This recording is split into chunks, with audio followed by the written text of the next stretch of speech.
What is up, everybody? It is your boy Lalo here, and before this video starts, I want to let you know something about the video, okay? Just a little disclaimer, because some of you might have read the title and thought this is going to be a video about some kid who's mad about their opinions and can't handle other people having different opinions than them. This video is not that. This video is just something for fun, something I thought of, and you know, I thought of this like a while ago, like maybe a couple weeks before I actually made this, and I looked it up on YouTube and nobody else has made a video even like this, and maybe because, you know, technically there's no such thing as having wrong opinions. There's not a wrong opinion. Even though some opinions aren't morally right, they're still not wrong because they're an opinion. I get this is Anthony's opinion. I get that this is based off of his musical taste, and he likes completely different music than me. I like solely like Travis Scott type rap, and he likes rock and alternative and all that other shit. I mean, he'll listen to anything, but I'm pretty sure that's what he mainly listens to. And we all have our own, like, musical preferences. Like, and some of them aren't, like, generally accepted by, like,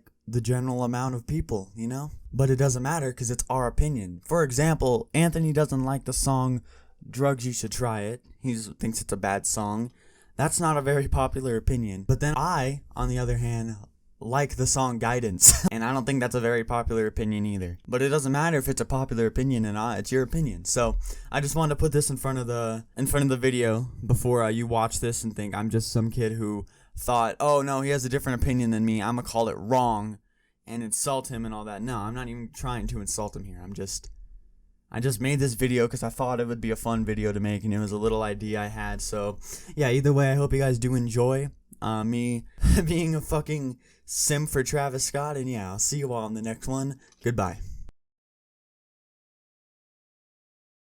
Hi everyone, Anthony Fantano here, internet's busiest music nerd, and it's time for a review of the new Travis Scott EP mixtape project, not yet so finished final version Pharaoh. The only thing interesting about this track and some others on here is that Travis's production chops allows him to take a track instrumentally and just turn it on a dime at a moment's notice. Just really change the pace of it, change the flow of it, change the way the instrumental sounds just suddenly. I think that's a cool talent.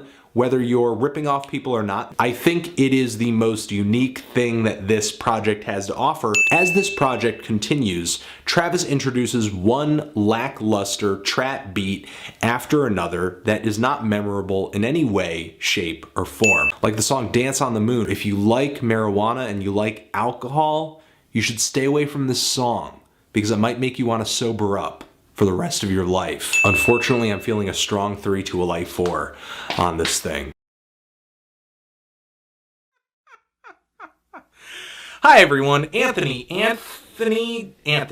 here, the internet's busiest music nerd, and it's time for a review of the new Travis Scott mixtape, Days Before Rodeo. Last year, Travis Scott dropped his mixtape Pharaoh, easily one of the worst hip-hop projects of that year. I don't really find any of his lyrics to be clever or even legitimately entertaining. Lyrically, I don't think I need to tell you, Travis Scott's not really saying much of anything. Money, drugs, women, success, partying, not inherently bad things to rap about, but all the lyrics just add up into yet another self-centered rapper. And Travis Scott doesn't really bring any justification for the self-centeredness. He doesn't really have a flair. Because there was a line on the opening track here that caught me where Travis is bragging about his 3 #1 albums, and it just, in my head, I just went, what? You're talking about 3 albums that you co-produced, 1 beat on each. And I can't see Travis Scott's solo albums climbing to the top of the charts.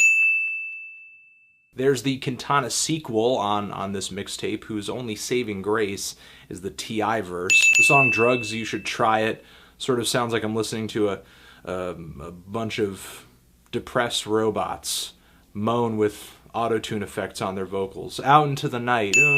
What does make some of these songs stick out are either choruses or hooks or lyrics that are just in bad taste. The most memorable moments on this project are not really good moments. Maybe the instrumentals, but the most lively and entertaining and memorable verses on this project come from other rappers. Even as he is slurring every other word, I find Young Thug more entertaining on the few features he has. I am totally and 100% for the out with the old and in with the new mentality, but can we actually get a young artist who makes good music to say what Travis Scott is saying? This mixtape, it's got some decent beats, it's got some good beats too. It's got a pretty decent features list. Nearly every rapper surpasses Travis Scott's ultra low lyrical standards. Even Big Sean passes with flying colors. Lyrically, there's not much here, and I am very much pro dumb fun, but this album isn't even fun. It's just dumb. It's just auto-tuned, trap-flavored, expensive-sounding dumb. I'm feeling a strong 3 to a light 4 on this thing. Transition. Hi everyone, Munch the Fan Tofu here, the internet's busiest music nerd, and it's time for a review of the new Travis Scott record, Rodeo. On Travis's following project, Days Before Rodeo, he did very little of the production on here, at least from what I can tell from the credits. Which at that point, why? Like, what are you doing here? Like, aren't you supposed to be the superstar producer? Why are you not producing on your own records? I just didn't get it, because he certainly wasn't bringing it on the rapping and the lyricism and just the flow side of things. As far as sound quality goes, Days Before Rodeo definitely sounded better, but at this point, I just didn't really see Travis's potential. Like with Days Before Rodeo and with Pharaoh, I thought the catchiest thing Travis had written was that pretty cool straight up ad-lib. And this track, Oh My / Decide, actually features one of Travis's many beat shifts right in the middle of the song. And while in the past, I didn't really enjoy what he was doing with these beat shifts because we were just going from one weak idea to another weak idea, I think we get back to more effective songwriting on the track Night Call with Sway Lee of Drummer's Ear. I'm not pronouncing that backwards. And also Chief Keef. So while Sway Lee and Chief Keef might not exactly be saying anything deep on this track, I do appreciate their verses, especially Chief Keef's. Yeah! After this song, though, the hits on this album, I think, continue. The track Antidote, which does have this redundant little vocal melody, yeah, I mean, I'm just kind of floored. I thought this record was really good. I thought it was really, really good. It was surprisingly good. I did not anticipate Travis Scott to come through with something that I really enjoyed as much as I enjoy as this thing. And I've been like, do I really like this? Do I really like this? Am I sure I like this? And yeah, I'm pretty sure I like it. I didn't really like his past two projects at all. And I feel like the difference between what he's done over the past few years and what he did here is like night and day. I'm feeling a 8 on this thing. Transition. Hi everyone, Birdstheny Chat-Tano here. Oh, did I do it? The internet's busiest music nerd, and it's time for a review of the new Travis Scott record, Birds in the Trap, Sing McKnight, following up his 2015 commercial breakout hit record, Rodeo, an album which featured wavy, intoxicating bangers such as with an antidote and 3500, a record that I wasn't anticipating loving as much as I did, especially considering that Travis's previous projects, Pharaoh and Days Before Rodeo, I felt were really horrendous. The project sounded unfinished, mastered badly, or experimental but not interesting. Rodeo, though, in comparison, seemed so much more well-groomed, focused, put together. The hooks on this thing snapped. And in general, Travis Scott was borrowing heavily from this new Atlanta sound, but taking this sound and refining it into an album format with very glitzy, glamorous instrumentals. Meanwhile, across a lot of these tracks, telling a personal story of his come-up in hip-hop music. For once, it felt like there was more to Travis Scott than the usually mediocre lines and rapping that he would deliver, and his influences that he would so obviously wear on his sleeve. So now it's a year after Rodeo, pretty much. We have Birds, and all I can say is, what happened? Because this new album is several things.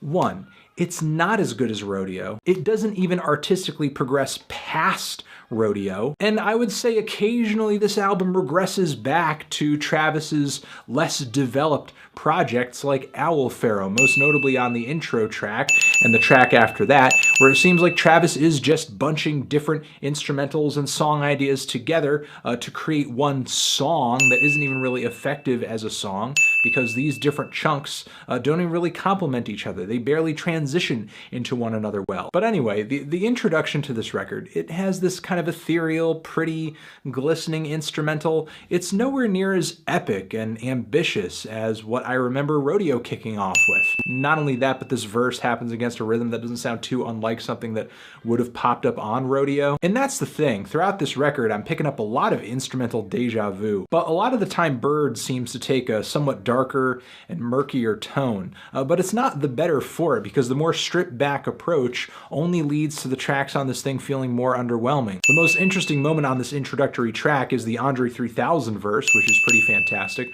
I also love the glitchy vocal edits that occur throughout his bars too. And once the song Way Back pops in, it's like we're hearing an extension of the same underwhelming song. Although I think the outro on this track was very layered and pretty and interesting with its synth leads and its guitar soloing, but I digress. These tracks so far, they're okay. You know, the album is not terrible. I'm just a little disappointed at this point that Travis didn't kick things off as big and as catchy and as distinct as he did with his previous project. I mean, goddamn, these two songs don't even begin to go toe-to-toe with Decide. So in my mind, I'm kind of rationalizing what's going on and thinking, you know, maybe he's just doing a more subtle thing. Maybe he's making a quieter record. Maybe he's making a somewhat darker record, and I have to be open to that. Sure. But as soon as I made my mind up on this, the quality of the songwriting just takes an absolute nosedive on the song Coordinate, which has absolutely the worst hook on the record.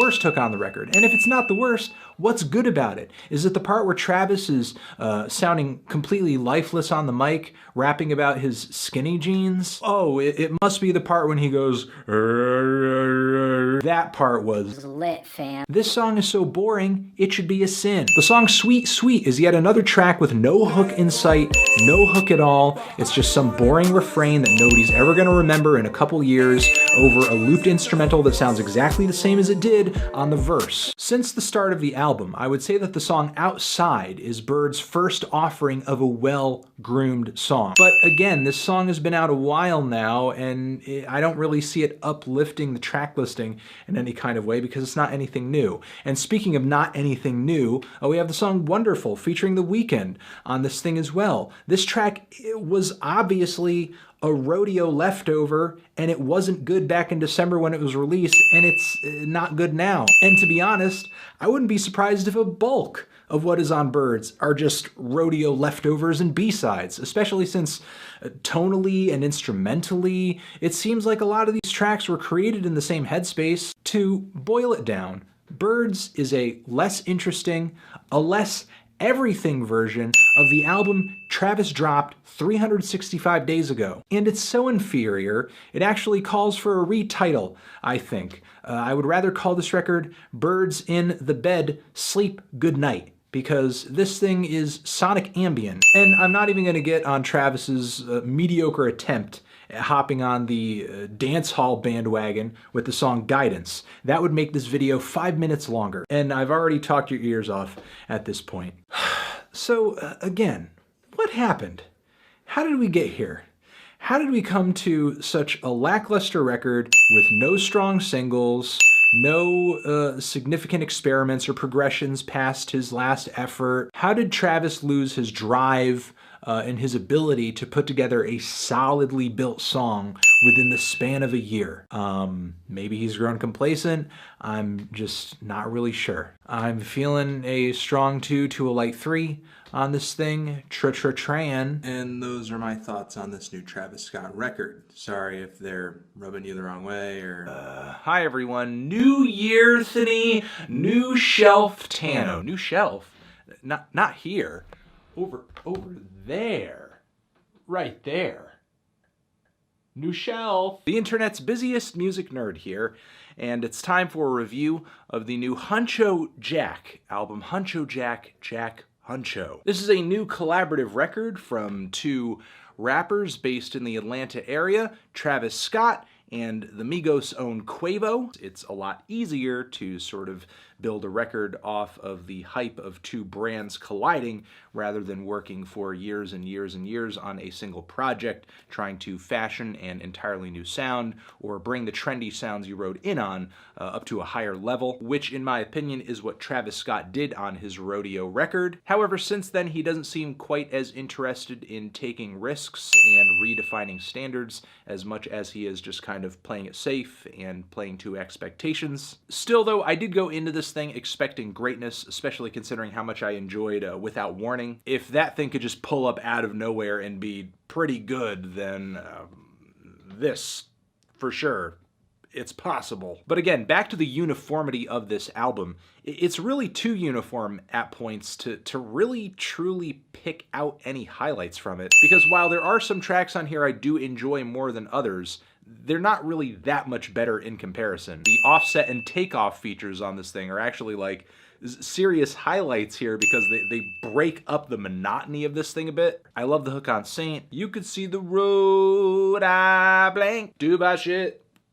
Dubai whips. Too much of alcohol. We need more options. But still, at the end of the day, all I can really say about this thing is that it's just listenable. It's merely listenable. It's pleasant. It's woozy. It's not nearly as unique or as memorable or as finely written as some of Migos and Travis Scott's more recent work, especially when comparing this to Culture, especially when comparing this to Rodeo or some of the best tracks on Birds Singin' the Trap. For the most part, Huncho Jack seems very wash, rinse, and repeat. To the point where if you're not paying close attention to track after track after track of this thing, you're gonna get deja vu. It's almost kind of like getting lost in the forest on this thing. But this project is just very low on ideas, it's very bubblegum, it's very shallow, and in my opinion exemplifies just how uninteresting some of these sudden collaborative records can be. When you have a listening audience more interested in the names attached to the project than the substance of what's actually being recorded. I'm feeling a strong 5 to a light 6 on this thing. Transition. Hi everyone, Houston-y Fantano here, the internet's busiest music nerd, and it's time for a review of the new Travis Scott album, Astroworld. This is the third full-length album from rapper, singer, producer, and songwriter Travis Scott. Truth be told, I didn't really think that much of Travis Scott when he first burst onto the scene as a Kanye West protege. The 2013 Pharaoh mixtape showed a very impressionable Scott drowning in his Kid Cudi and Kanye West influences. Barely a properly assembled and mixed project, as a lot of the songs on this thing just sounded like a mess. His 2014 Days Before Rodeo tape sounded like it had a bigger presentation, a bigger budget, but still very much a mess. Overall, it seemed like an experimental but a misguided take on the current state of trap, although Travis did seem to be getting more distinct vocally and aesthetically, with all of these spacey beats, his heavy use of auto-tune, a kind of dark psychedelic style was bubbling up. So with these couple of releases, I did not foresee the incredible contribution to pop rap and trap that Travis would be bringing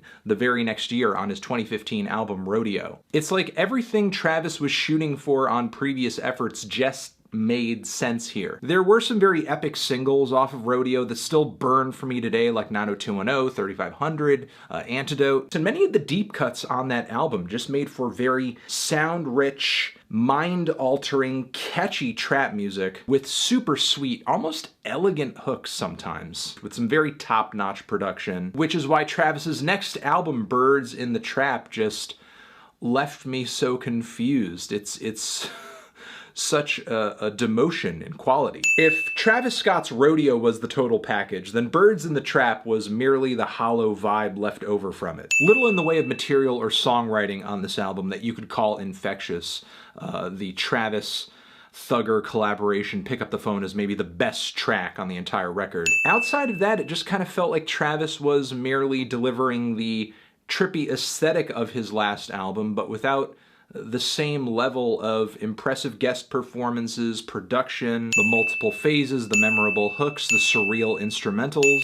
The album felt kind of effortless, and it was really shocking just at how tedious some of the songs on this thing were. It's now been 2 years since the release of that album, although Travis has in the meantime put out that Huncho Jack, Huncho collaborative record. It doesn't seem like he's been as eager to jump right into his next album. And I was kind of worried going into this thing, not just because of the nasty taste that Birds left in my mouth, but also because the lead single from this thing, Butterfly Effect, felt very much like another helping of the redundant, formless, flavorless songwriting and structuring that was so prevalent on that album. It's lit! All that being said though, take prescription drugs recreationally. The song R.I.P. Screw is a tribute to the late and legendary DJ Screw, whose contributions to rap music have been hugely influential for Travis Scott. On this cut, Travis brings some super wavy synthesizers, some warped vocalizations from Sway Lee of Ray Shremmerd fame, some weird lo-fi vocal samples as well.